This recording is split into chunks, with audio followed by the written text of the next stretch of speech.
So it turns out there's a new spying program that people are outraged by. Fun for everybody. Turns out there's a thing called the Special Operations Division, SOD, fun. It involves 24 partner agencies, including the FBI, CIA, NSA, Internal Revenue Service, Department of Homeland Security, etc. Well, the NSA is where it gets fun. Turns out that they have been collecting intelligence and passing it on to the local cops, but not letting prosecutors and defense attorneys and judges know in cases. It's a story broken by Reuters, and let me go to their reporting on it. Here, they say a secretive U.S. Drug Enforcement Administration unit is funneling information from intelligence intercepts, wiretaps, informants, and a massive database of telephone records to authorities across the nation to help them launch criminal investigations of Americans. Wait a minute! I thought this intelligence was for national security and Al-Qaeda. That's domestic criminal investigations. Interesting. Reuters continues.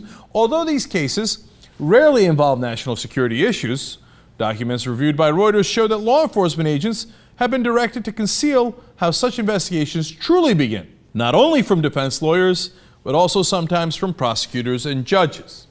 Now look, oftentimes they have legitimate warrants by which they collected this intelligence, but then not telling defense lawyers, prosecutors, judges, etc. is egregious, let alone the times they don't have legitimate warrants. Remember, it was all supposed to be about national security. Now we're talking about drug dealers, drug users? Okay, great. We're fully targeting Americans and not even letting the justice system know about it. Reuters continues.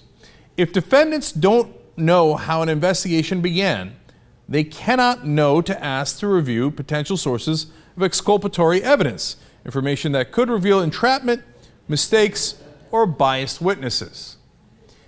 Yeah, that would pretty much run counter to our justice system. What remains of it? Well, now lawyers are saying, I can't believe they're doing this. I thought I trusted the government. They thought it was for national security. Well, here's Harvard Law School professor Nancy Gertner, who, by the way, used to work as a federal judge from 1994 to 2011. She says, it is one thing to create special rules for national security. Ordinary crime is entirely different. It sounds like they're phoning up investigations. To which I say, of course they are. This is what we told you from day one. You give people unlimited power, you think they're not going to use it and then abuse it? Hello, welcome to human nature. That's kind of how it works. Once they have this power, of course they're going to want to close cases with it. So here's a fun part of the ruse that they run.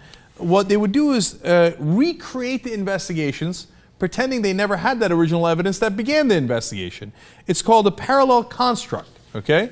So they would go out there and do parallel constructions like this. The document specifically directs agents to omit the SOD's involvement from investigative reports, affidavits, discussions with prosecutors, and courtroom testimony. In other words, shh, don't tell them where you really got the evidence, but we'll tell you when to show up, where to show up, and then you go bust the guys and go, oh, for example, if it was in a car or a truck, oh, look at your busted taillight. That is why I pulled you over. Wow, look at all the drugs I have found in your truck. Okay, that is how this investigation began. Not talking about, of course, the wiretapping and the intelligence they had gathered earlier. So that's outrageous that they're withholding the information. And by the way, as the article explains, oftentimes they get the right guy. Also sometimes, and quite often, they get the wrong people. Oops. Okay. Now, Finn Solander was a DEA agent from 91 to 2008. He says, it's just like laundering money. You work it backwards to make it clean. That's what they do with the evidence. So they're laundering the evidence so that you can't tell where the original data came from. Okay, that's wonderful. No, they would never abuse this.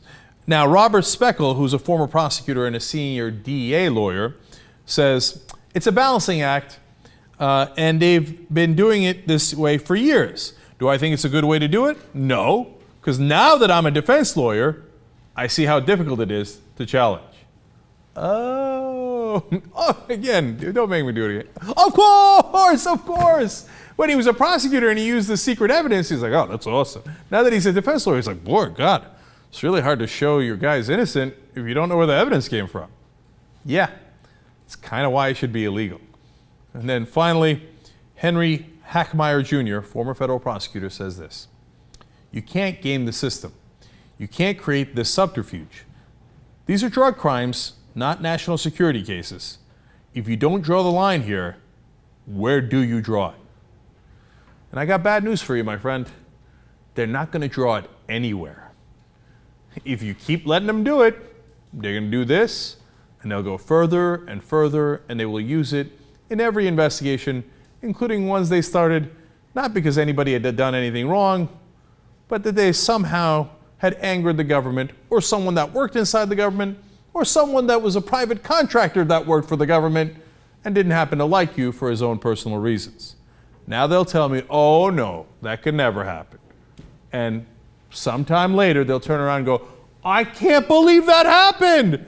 My God, if we don't draw the line here, where should we draw it? Well, you should draw it where we told you to draw it. Much, much earlier. When you shouldn't let them do the domestic spying in the first place.